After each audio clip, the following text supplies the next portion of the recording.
All right, Josh Gold holds the rank of 4th Dan under Haru Matsuoka Sensei and has been Matsuoka's direct disciple for over 25 years. He's co-founder and assistant chief instructor at Ikazuchi Dojo in Irvine, California, whose blog has over 150,000 readers. Since the passing of Stanley Pranin, Josh has been operating AIKIDO Journal, one of the world's largest online Aikido communities, with articles and videos reaching over 1 million individuals each month on a regular basis, which is quite impressive. With me now is Josh Gold. It's great to speak with you today. Thanks for having me on the show. Yeah, it's great. I saw you a while back doing a demo, I think it was with a skilled knife fighter, and you were showing that, and that video was going around. That was pretty fun. It kind of opens eyes of people who just do the Tanto Dori stuff, but if you're dealing with somebody who has knife skills, it's something else, isn't it? It certainly is. That was Guru Jeff Imada. Guru is kind of the Filipino term for sensei. And Jeff has been doing Kali, Filipino knife fighting, for probably 45 years, something like that. And he's a fantastic technician. Oh, yeah, you guys work closely with Kali. You guys kind of do a little exchange thing, don't you, with other places? That's the Eskrima stuff, right? Yeah, I think it's similar. That's another Filipino art. But yes, we have an exchange program with Inasanto Academy. And so every week we meet with them and we share some Aikido with them, and they share some Kali with us. And it's a fantastic learning experience for us. We're very appreciative. Yeah, that's pretty cool. I don't know why that video just flashed into my head. I started talking to you, and then I just suddenly remembered you did that. And it's something else. So if people are interested in that knife takeaway stuff, they may want to look at it again. Yes, it's amazing to watch Jeff move, and I think that video was viewed well over 1 million times. Oh wow! Was that on your YouTube channel, or? I believe it was on Facebook, and then Aikido Journal, back when Stanley Pranin was still alive, he had posted it also, so there were, I believe, 2 copies of the video, and it just went viral pretty quickly. Oh, that's pretty cool. Anyway, I got a little sidetracked there. I just thought of that. You've been under the guidance of Matsuoka Sensei for over 25 years. That's a long time. For those who maybe aren't familiar with him, they may not realize they are familiar with him. Talk to us about your teacher, Haru Matsuoka Sensei. Sure. He's really a fantastic Aikido kai. He's an amazing technician and a great mentor. And I believe he started his Aikido career in the 1970s under Steven Seagal Sensei. That was his first teacher. And he trained under him at the Osaka Dojo and then ended up moving out to California with Seagal. And Matsuoka Sensei was the one taking all the falls in Above the Law in the dojo scene. Most people remember that. Yeah, that opening scene. Yeah. Yeah. So Matsuoka Sensei was Seagal's top student for many, many years, and then parted ways in the late 1990s, and then ended up becoming a direct disciple of Seiseki Abe Sensei, who was 10th Dan. He was one of O-sensei's closest students in the later period of his life, and he was also O-sensei's calligraphy teacher. So it was kind of a very, very interesting relationship. Yeah, O-sensei did a lot of calligraphy. I didn't know that part of it. Yeah. Yes, and it's a very rare dynamic, I believe, in Japanese culture when you have someone like O-sensei who will teach Aikido to one of his students, but then they'll change roles, and then the student will teach a different discipline or art to O-sensei. Yeah. I think he did that with a few things. No, and so Matsuoka Sensei's been at that dojo for... You're a co-founder there. Correct. So when I started Aikido, I started at Tenshin Dojo in 1991, and in 1990... It was either late 1998 or early 1999, Matsuoka Sensei moved back to Japan. And when he returned around 2000, 2001, then we founded Ikazuchi Dojo down in Irvine and have been growing it ever since. So I believe, it's been over 15 years now. It has a real interesting history. Matsuoka's Aikido, I was looking some clips of it, and it has a real influence in that it looks very Tenshin, but he kind of did his own thing. Right? He had a couple teachers. Now the students at Ikazuchi Dojo, they seem to get really good really fast, and you have a really low injury rate there, is what I hear. So you have some unique and interesting training methods, I understand, and at that school. So talk a bit about the dojo there and your current training methods. What are you guys doing different? Sure. So I think over the last, say, 3 to 5 years, we've really transformed the dojo. We really kind of looked inward and thought a lot about what we can do to contribute to the art of Aikido. What can we do to support our students? What can we do to provide the best platform for Matsuoka Sensei? And we ended up really kind of narrowing our focus. And in a way, we took almost like a startup mentality to the dojo, where we would have a theory, we would test it, we would usually fail, and then we would iterate and improve something or tweak it, and then repeat and keep going through that cycle very, very quickly.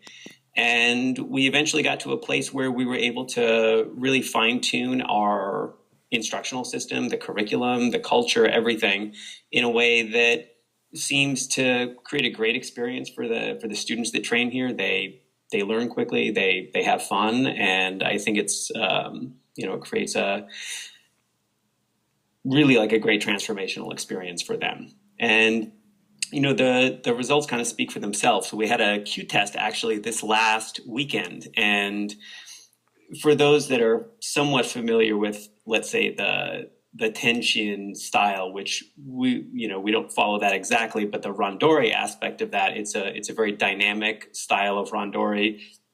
The attackers are blasting towards you very quickly. They're not waiting or pausing when they attack.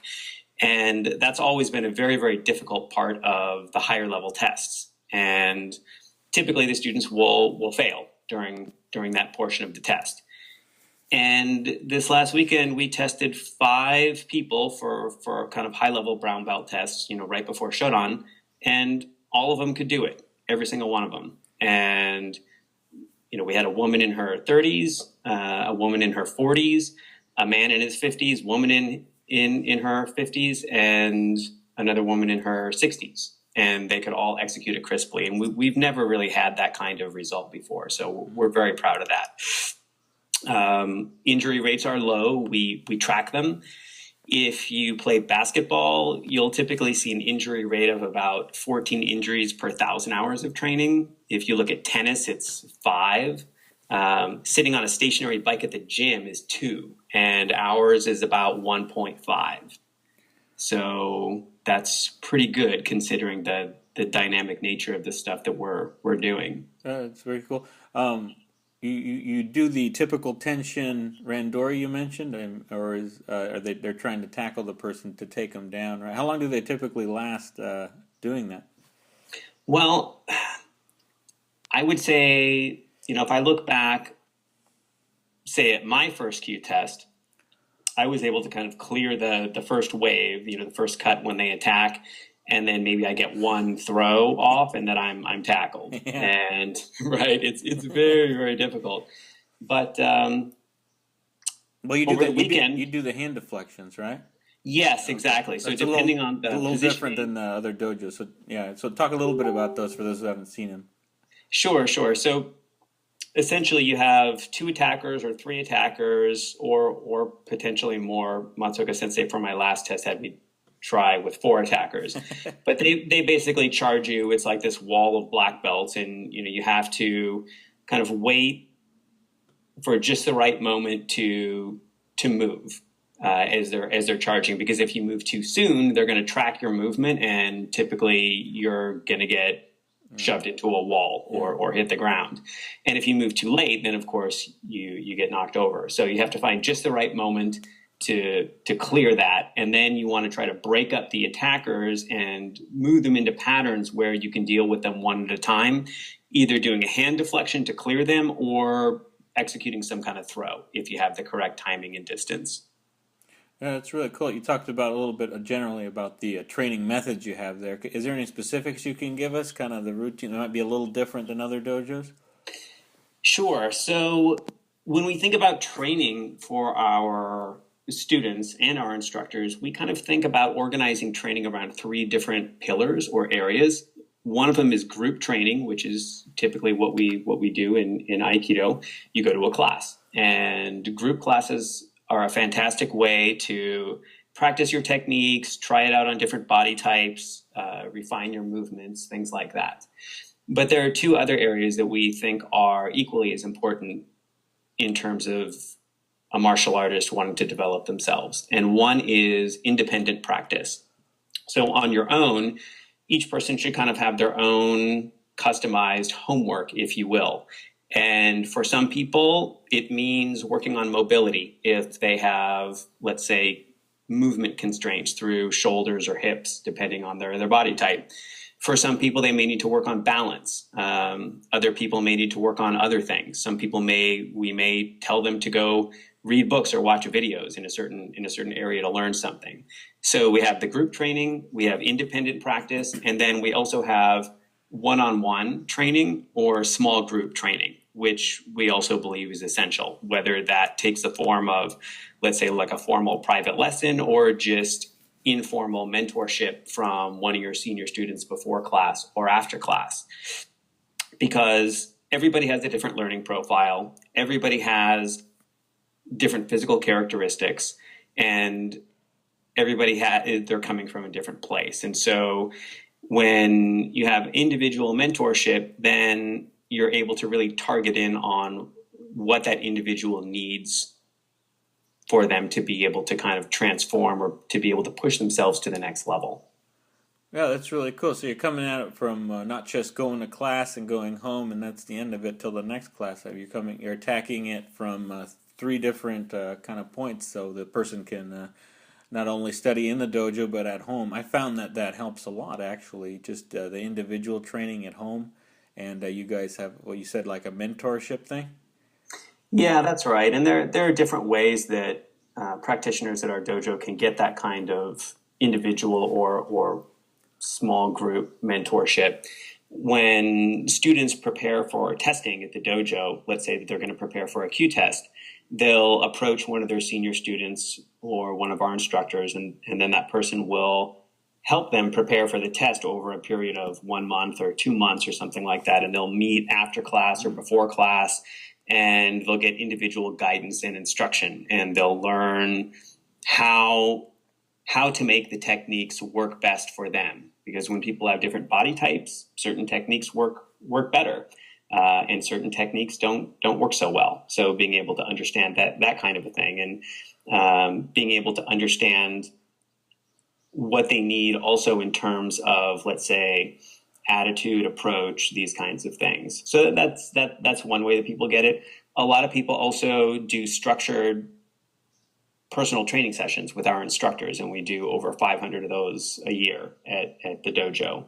So a lot of people take advantage of that.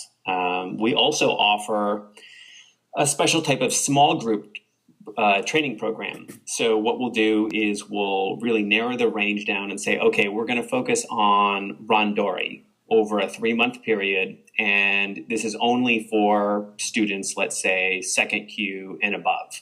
And it's going to be maximum 4 students. And then we run through a series once a week, let's say, of 12 sessions. And we start from, super basic movement skills, through theory, pattern practice, and then all the way through full speed randori. And those types of really, really focused programs, whether it's on randori, whether it's on something like henkawaza, which is technique transformation, like let's say you're doing a technique, but somebody resists and it doesn't work, you need to switch to something else. Yeah. Or whether it's on tantodori, knife stuff. Mm-hmm. These kind of small group focused training sessions seem to be very effective. So you offer, you don't offer the, 7 classes a week, do you? You offer what you guys do, about 40? Yeah, if we include the classes, the group classes that we run at the dojo, and the small group training sessions, as well as the offsite programs that we run. For example, I don't know if you play video games, but we run a program at Blizzard Entertainment, which is one of the largest video game companies in the world. And so we they've built a little dojo on site on their campus, and we run programs there 5 days a week. So when you add up all that stuff, it's typically over 40 per week. Wow, how many students do you have there at Ikazuchi Dojo? I don't have the exact number in front of me, but it's probably 100 to 150, something like that. Well, that's really good. I just want to go down there now. It sounds like a great place to train. Now, you've been doing that for quite a while. Now, to move on, the Aikido world recently suffered the loss of Stanley Pranin.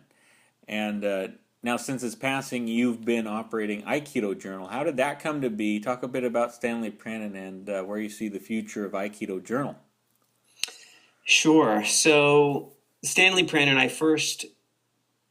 I don't want to say I really met him, but I saw him at the Aiki Expo. I don't know if you remember back when he ran those events. There were 3 of them. Mm-hmm. Do you remember any of those, or was that before your? I'm still a Q student. I've seen videos and stuff of them, but I wasn't around when they were conceived or anything. Okay. So anyway, Stanley Pranin, he conceived and ran these Aikido seminars, and the scale was just over the top. Yeah. He brought in so many masters from all over the world, and had many different arts that were showcased there. And so I first was exposed or saw Stanley Pranin there at those events, but it really wasn't until I believe 2012 that I got to know him better. And he hosted a seminar at his house in Las Vegas.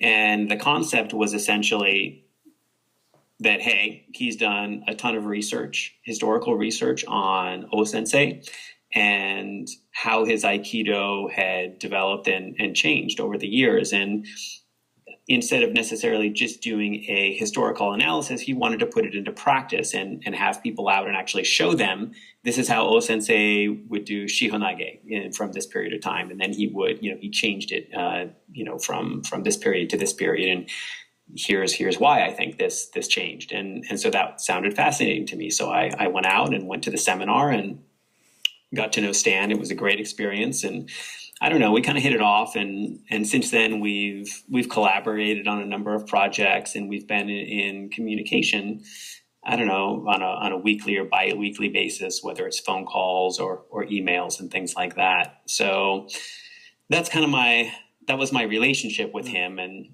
then, as you know, he unfortunately got sick or was diagnosed with late stage stomach cancer earlier this year. And when that happened, he had asked me kind of on an interim basis to keep Aikido Journal going. He didn't have the strength to continue to update things and write articles and such. And I told him that I would do that. And he had given me a drive it was probably a 5 terabyte drive with hundreds of thousands of pictures and hundreds of hours of videos. Wow. Yeah, and he entrusted me with that stuff. And so on an interim basis, I've been trying to be a custodian of that. And we're still in the process of figuring out what the long-term strategy and plan is for Aikido Journal. But for now, my focus is just trying to organize and assess, figure out what's going on with all the historical assets, with the technology platform that he built, and also to learn as much as I can about the community, because it's a fantastic group of people, and really it's a very special group. There's, I don't know, just the Facebook group is over 150,000 people, and that alone regularly reaches a million a month. So I want to learn as much as I can about the community and kind of understand who these people are and what they love about Aikido Journal and what they'd like to see it do for them in the future. Well, it's good that you're kind of trying to get an idea of what people liked about it, where they want to see it go, and I'm sure you'll implement some of your own ideas in there. That's quite a torch to have passed to you. It is. It's a very heavy responsibility, yeah. And we're still figuring out the long-term plan, but at least in the short term, I've kind of resolved to put forth the effort to organize things and try to chart out a path forward. Yeah, he always put out stuff encouraging people to understand the history of Aikido. There's been some, is there some controversy around some of the stuff that from the Iwama side of it that's been put out there that you've been facing with? Well, let's see here. I think I don't necessarily know if there's a lot of controversy around the Iwama stuff. I suppose some of the feedback that we got from the community is some of the people just felt that the content was slightly, what would I say, overweighted towards Iwama versus some of the other styles. Right, he was a student of Saito Sensei. Yeah, which is very natural, right? Yeah. So Stan Pran was a direct student of Saito Sensei. He loved his instructor, and he wanted to talk about his sensei, and this is the style that Stan knew best. So it's only natural that he's going to want to communicate about that. And he also had the most media, the largest amount of videos and instructional assets and books from the Iwama style. And so I think this is why the content may have been slightly overweighted in that area. And it's really not a big deal. We had over 1,000 people respond to a community survey that we put out. And, there are a few people that said, yeah, we'd like to see a little more Aikikai stuff, or we'd like to see other stuff. We'd like to see Iaido or Kenjutsu or Daiko Ryu or whatever. So I wouldn't say it's a huge controversy. It's just sort of, people said that, hey, there's a little bit of a misalignment between the composition of the community and the amount of focus on the Iwama style in particular. But it's a fantastic style. It's got an amazing lineage and history, and I think it's great to cover that, and it's great to cover the other styles too. Yeah, that's great. I mean, he always put out tiny history lessons on there, and he always encouraged people to remember the roots of Aikido, Daito Roi Aiki Jiu-Jitsu, and he'd show demos and stuff like that. No, that'd be great if that continued, and it's great that you're continuing to see how it kind of evolve from there. So it'll be interesting to watch that. Yeah, and I think another thing that we'll be doing moving forward is, in addition to having fantastic coverage of the history of the art, we also want Aikido Journal to be a little bit more forward-looking and focus a little bit more on what's happening in the world of Aikido today, and what are the great success stories, and what are the problems that people are facing today, and how can we solve those problems, and what does the future hold? Yeah, actually, that segues as well. And I had a question for you. I talked to Roy Dean recently, and the interview I did with him was prompted by a video, an article you guys released speaking on the topic of the future of Aikido, as you brought up. Talk to me a bit about where is Aikido headed. You talked about Aikido Journal, where you liked it to see, but where do you think it's headed in the next 10, 20 years? I've asked this the last few guests, and where would you like it to evolve in the near future? Wow, that's a kind of a large scale, open-ended question. Yeah, that's the same response I got from everybody.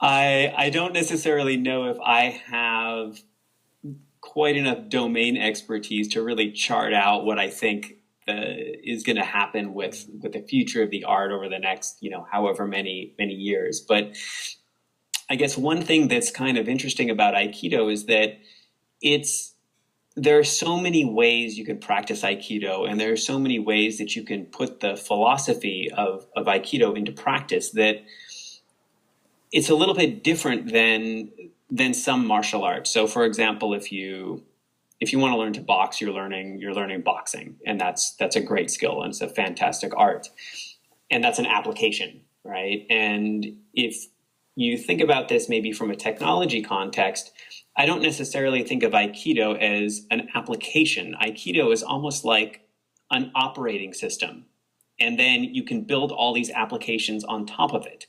So, right? So Aikido, you can use Aikido as a self-defense based martial art. You can use Aikido as a way to deal with conflict resolution. And you can have experiential learning programs or workshops for businesses. We've done this before. on conflict resolution or change management or things like that. You can use Aikido as a path for self-improvement. You can use the falling system in Aikido as a way to teach old people not to get injured when they fall. You can use it as a way to teach professional athletes to not get injured when they fall. So I think that there's all these different ways that you can express Aikido that will be relevant in today's society for people. And so I think it would be great to see as many of those expressed as possible, as long as they're done in a high quality way, if that makes sense. Yeah, no, it makes perfect sense. And you're going to be, I think it was Miles Kessler invited you to be on his program coming up, Aikido at the Leading Edge. Is that right? Yes, that's right. Did he give you any details as what kind of discussion you'll be participating in or anything yet? We spoke yesterday actually, and just kind of threw around some ideas, and ultimately I think he's putting together a fantastic program. It's very ambitious. He's got a number of speakers, and so I said, hey, happy to talk about X, Y, Z, and however you think this is going to best fit into your program and create the most value for your audience, I'm happy to chat about whatever you like. Yeah, I understand Roy Dean's going to be there. Are you guys going to do something together? Or are you guys going to talk separately? We might. Okay. Yeah. So, yeah, Roy's fantastic, by the way. I went out to Palm Desert 2 weekends ago to visit him and had a great time. Yeah. No, he is a fun interview with him. It's probably one of the most popular now. So you'll be at Aikido at the Leading Edge coming up May 12th through 21st. Somewhere in there you'll be participating in a discussion or giving a speech, or who knows, you'll be on one of those panels talking about something. Actually, I was surprised. Lenny Sly, too, he's going to be on one of those panels. That'll be interesting. Oh, great. This summer, Ikazuchi Dojo will be hosting a special seminar led by Roy Dean and yourself. And this is going to be something certainly different than people are accustomed to, is what I've heard. What can you tell us about the seminar? It sounds exciting.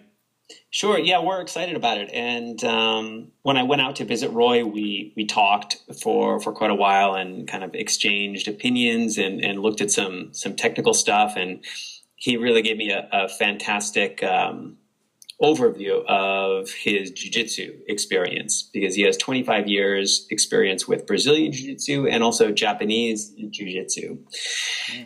And we brainstormed a lot, and we thought about something that we could do together is to put together a seminar and to try something a little bit different than the standard model. And the standard Aikido seminar model is fantastic. It's well proven. It's been used for years very successfully.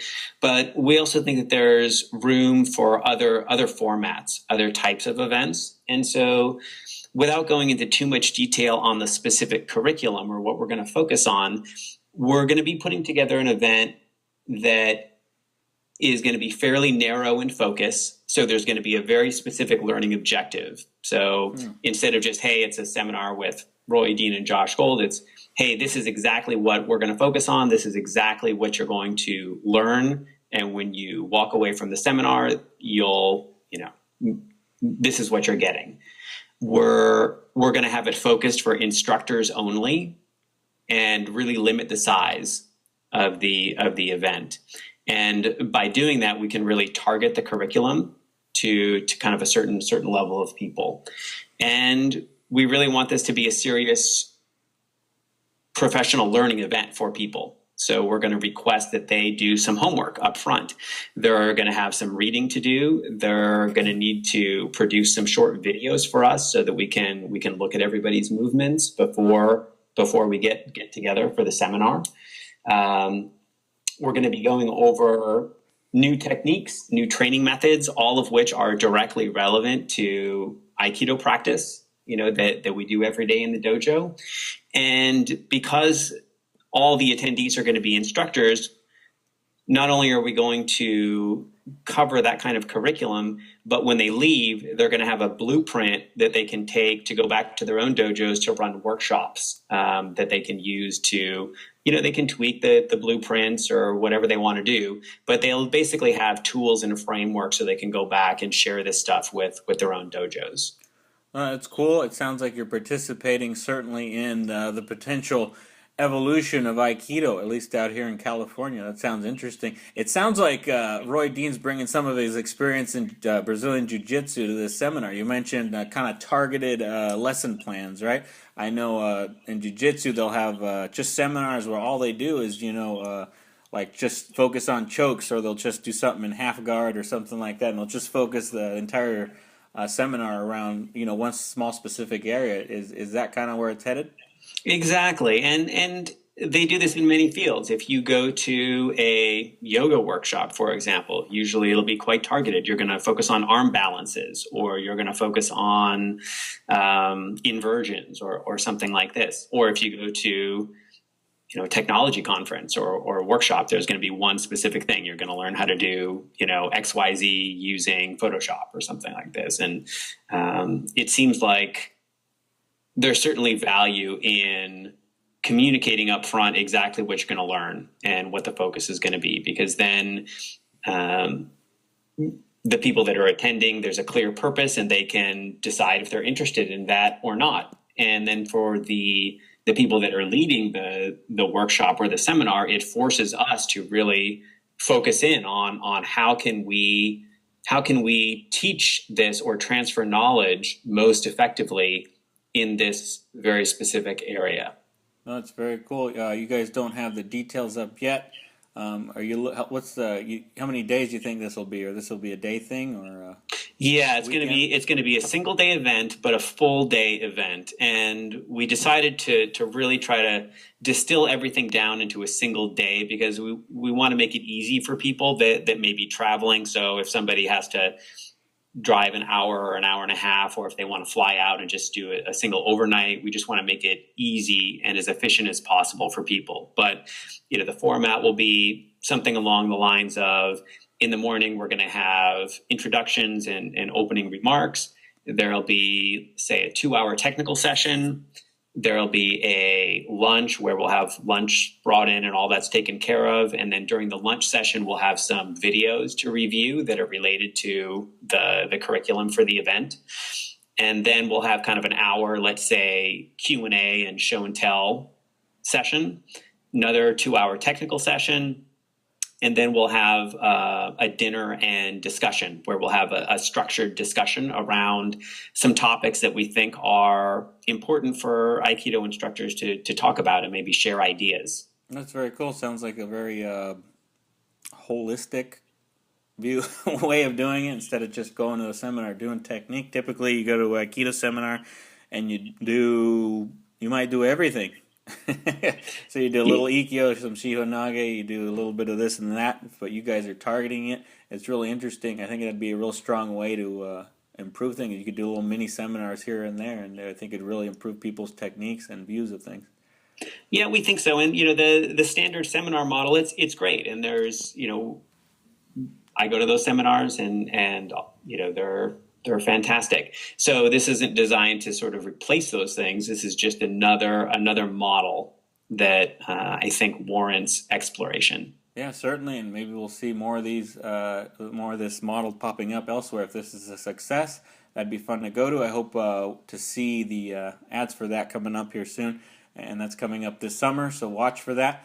Josh Gold, thank you so much for talking with me today. Student of Matsuoka Sensei at Ikazuchi Dojo, your assistant chief instructor. Is that right? Yes, that's right. And I'm extremely happy and honored to have Matsuoka Sensei as the chief instructor at Ikazuchi Dojo. Yeah, no, thanks so much for talking with me today. I know you're busy, and it was fun talking a little bit. I hope we could do it again sometime. Thanks for having me on the show, Edgar. All right, thanks, Josh. Once again, that was Josh Gold, the new operator of Aikido Journal and assistant chief instructor at Ikazuchi Dojo in Irvine, California. If you enjoyed this program, please subscribe to my channel on YouTube. Just hit the subscribe button. Also, you can like the Edgar Ortega Radio Show page on Facebook and follow me on Instagram as well. Be sure to watch for Josh Gold, Roy Dean, Linda Holliday, Lenny Sly, Christian Tessier, and others at Aikido at the Leading Edge coming up here in May. That's from the 12th through the 21st. I'll provide a link for that in the description of this video. It's a 10-day telesummit being put on by Miles Kessler. That should prove to be full of dynamic, interactive discussions. So watch for that and plan to be a part of it. Should be lots of fun. Be sure to listen to my other interviews with people in the Aikido world. Simply find my playlist entitled Exploring Aikido at Edgar Ortega on YouTube. That's Edgar Ortega, one word. Thanks once again for listening. Let me know what you thought of the show. Leave a comment and hit the like button. And please share this video on Facebook and other places on social media. It is much appreciated. Watch for more great interviews each week here on the Edgar Ortega Radio Show.